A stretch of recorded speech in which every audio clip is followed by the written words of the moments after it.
Probablement capable de vous battre à n'importe quel jeu de société, Mario Dumont.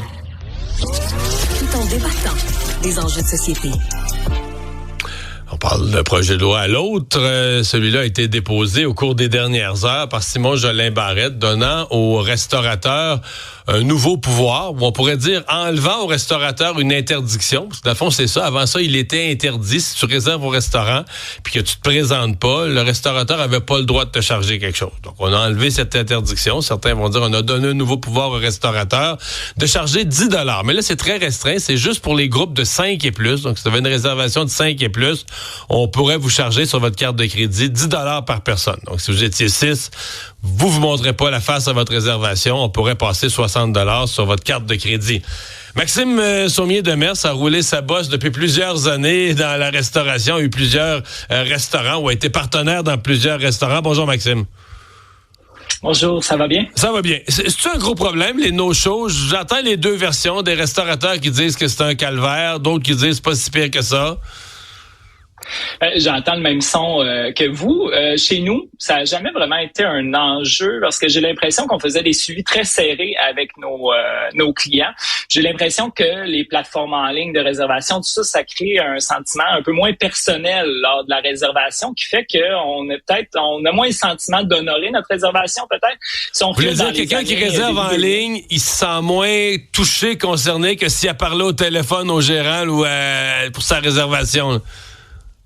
C'est une impression que j'ai. Si on recule dans les années début 2000, quand j'ai commencé en restauration, on avait le bon vieil agenda qu'à chaque date, on marquait le nom du client, le nombre de personnes, puis son numéro de téléphone. Donc, il y avait une conversation avec lui qui se faisait, puis il y avait des suivis plus serrés. Puis j'ai l'impression que aujourd'hui, avec les systèmes de réservation en ligne, peut-être que les restaurateurs, puis là, je parle au travers de mon chapeau, là, je parle pour nous, on devient un peu plus lâche avec ça, ça se fait tout seul, on n'a pas besoin de faire de suivi parce que le système envoie des suivis par lui-même, par courriel, très pas personnel. Puis nous, dans le temps, ce qu'on faisait, c'est qu'on appelait chaque client quand même. Ah oui, donc soit 24 heures à l'avance, dans la journée même.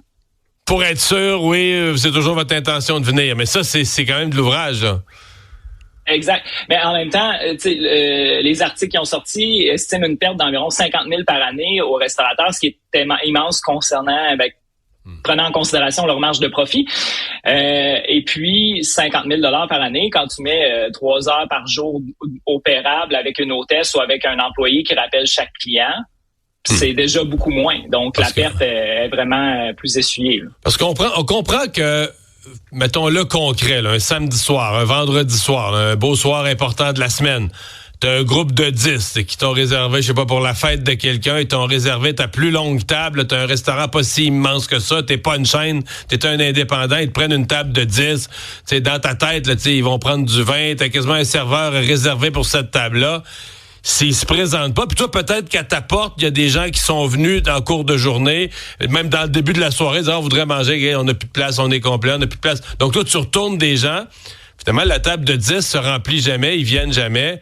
C'est un trou dans les revenus de ta soirée, là. Plus la bouffe, peut-être que tu avais réservé pour eux, que tu pourrais perdre, là.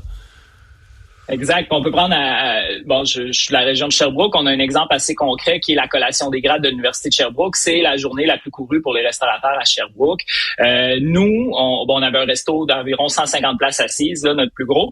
Et puis, on pouvait refuser jusqu'à 300, 400 personnes cette journée-là qui voulaient manger au restaurant. Tous les restaurants sont pleins. Donc, les suivis à ce moment-là sont très importants à faire parce que on avait des groupes jusqu'à 40 personnes. On avait des salons privés, tout ça. Puis si ton groupe de 40 personnes tombe à 20 personnes, à 15 personnes, comme vous avez dit, on met des serveurs, on achète de la bouffe en conséquence, puis la journée même, dans ces événements-là où que tout est booké d'avance, tout est planifié, c'est presque impossible d'aller rechercher cette clientèle-là.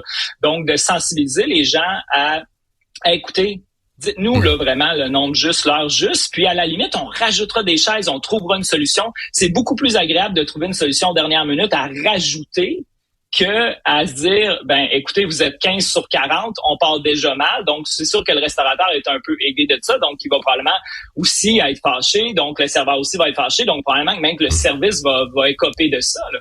Le pouvoir là, que donne le ministre, je voyais que l'association des restaurateurs, eux, ils auraient voulu 20 $, on donne 10 $, ça c'est un aspect. Puis il y a l'aspect du 5 et plus. Donc c'est comme si pour l'instant, appelons ça un groupe ou un petit groupe, là, mais on ne veut pas toucher, le ministre veut pas rendre ça désagréable pour les couples ou même les groupes de 4, qui sont quand même les 2 et les 4, à mon avis, les plus fréquents. Tant qu'à le faire, est-ce qu'on n'aurait pas dû le faire pour tout le monde? Ben, je pense que oui. Après ça, c'est sûr que c'est plus facile d'aller chercher un 2 dans la soirée, surtout si on est dans un quartier qui passe plus, qu'on accepte les passants et tout ça. Généralement, un 2 qui se pointe pas, c'est moins un enjeu qu'un groupe de 10. Après ça, c'est sûr que j'imagine qu'il y a des restaurateurs qui ont été consultés pour ce projet de loi-là, mais effectivement, il y a des points qui mènent peut-être aucun sens, du sens que on est 40, mais on se pointe à une personne, donc on a honoré la réservation. On ne peut pas charger, ça mène pas de sens. Après ça, moi, j'ai pour mon dire que les restaurants restent des entreprises privées, puis on transige directement avec leurs clients. Pourquoi on émet des projets de loi sur ça, alors que le restaurateur peut imposer ce qu'il veut, puis c'est au client de décider après. C'est parce que c'était interdit, c'est que c'est un peu ça qui est bizarre, c'est que dans le fond, on dit qu'on donne un nouveau pouvoir au restaurateur, mais dans les faits, c'est que moi, je suis tout à fait d'accord avec vous. Ça devrait être libre marché, puis les restaurateurs auraient dû avoir ce choix-là depuis longtemps.